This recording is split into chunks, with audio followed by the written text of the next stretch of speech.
ترجمان white house کررہے اس وقت پریس بریفنگ کر رہی ہیں. آئیے دیکھتے ہیں. Couldn't get done, and it did.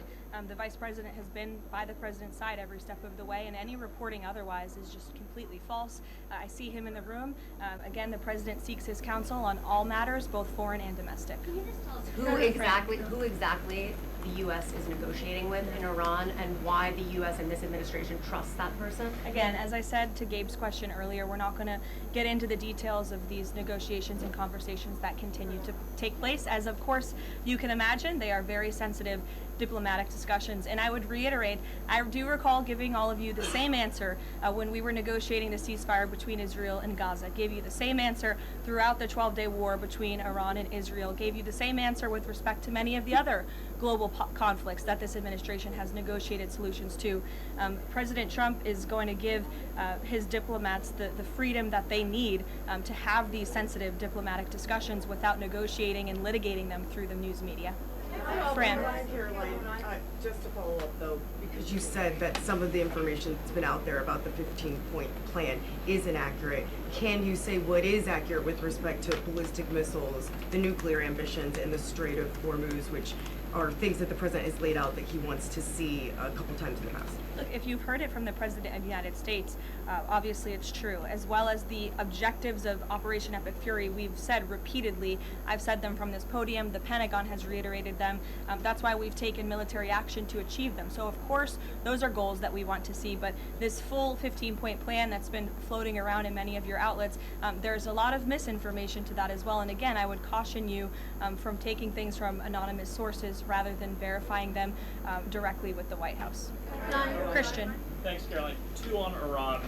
First, would the president consider loosening asylum restrictions for Iranians trying to flee the country right now? Again, that's a question for the president. I won't get ahead of him on that. I haven't talked to him about that. Okay. And then secondly, you mentioned at the top that Iran would be hit harder than they have been to this point if they don't recognize the fact that they're losing this war.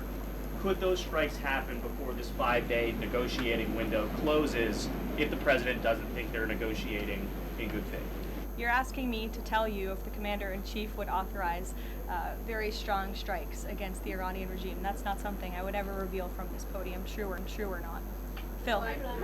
Thank you, Caroline. I was wondering if you would respond to some of this criticism of the administration from past allies like Joe Kent, who have said that the president's red line shifted from Iran cannot obtain a nuclear weapon to Iran cannot pursue nuclear enrichment. What is the administration's response to that criticism? I think the president and I have both strongly responded to the criticism by Mr. Kent, who unfortunately resigned in disgrace and accused the president of basically being controlled by foreign countries and foreign manipulation, which is a ridiculous and laughable assertion. So his accusations have zero credibility as far as this White House is concerned. The question of the red line shifting from no nuclear weapon to no nuclear enrichment, is there any substance to that argument? I think the president has been quite clear in what he wants to see from the Iranian regime, which is why he chose to launch Operation Epic Fury in the first place. Reagan.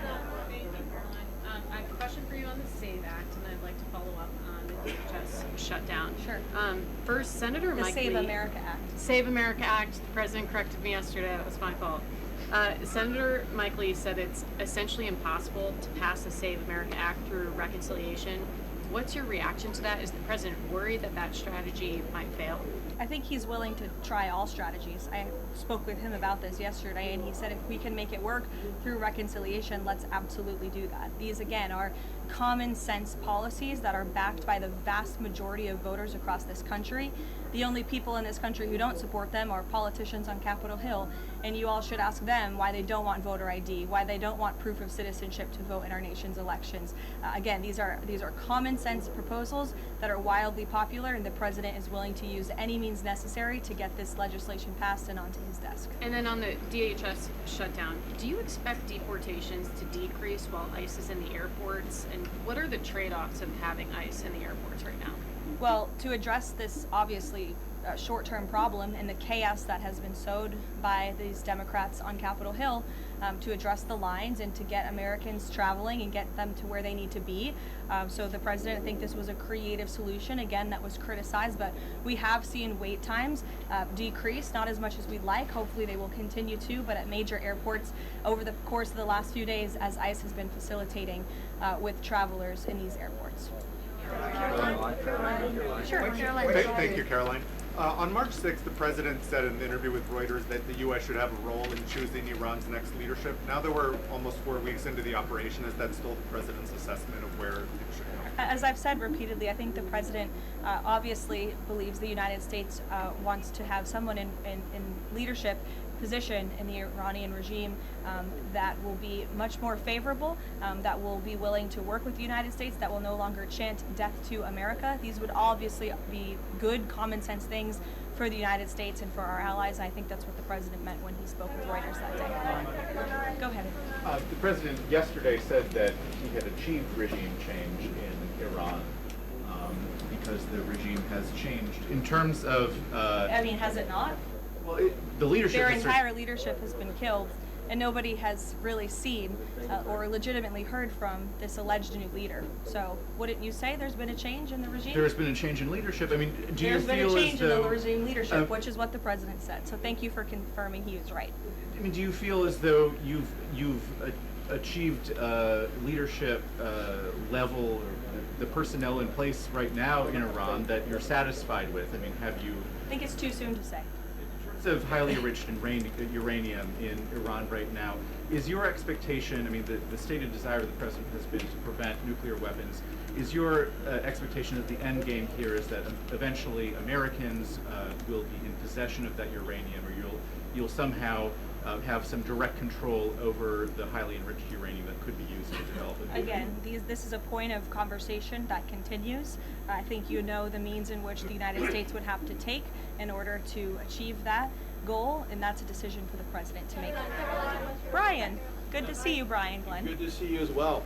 Does the White House have a comment on a letter that was sent from Congressman Raskin to the DOJ alleging that the DOJ recklessly released damning information in regards to President Trump's documents? Yes, I saw that letter from Congressman Raskin this morning, who I would add has zero credibility, and this letter was clearly a cheap political stunt.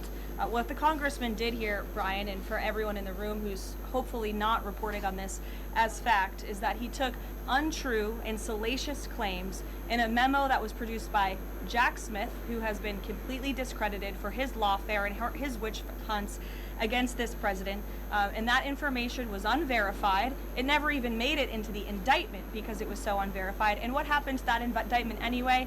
It was thrown out. And Jack Smith has been proven, again, to be a prosecutor on a witch hunt against President Trump.